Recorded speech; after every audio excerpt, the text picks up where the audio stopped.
не е важен въпросът за освобождаването на Сергей Станишев. Той осъществява и ще се осъществи мандата като депутат в Европейския парламент. Важното е, че днес с неучастието на ГЕРБ в пленарна зала се блокираха толкова важни закони.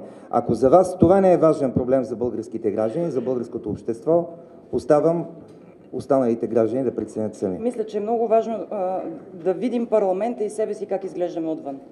Моля ви, без да звучи популистко, представете ли си как изглеждаме в очите на родителите, чието хронично болни деца не могат да тръгнат на училище, защото няма лекарски кабинети. И за тях обучението и живота на децата им зависи от това дали някой тук ще се извини на някой друг. Това е абсурдно. Наистина имаме сериозни въпроси, те са консенсусни, законите са на второ четене, необходимо е само политическа воля, за да се влезе и да се гласува.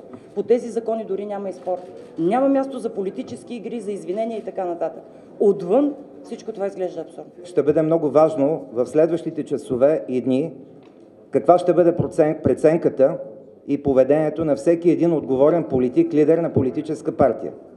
Аз силно се надявам, както и моите колеги от парламентарната група на Коалиция за България, че ГЕРБ ще намерят сили да участват в консултациите, защото това е важно за България.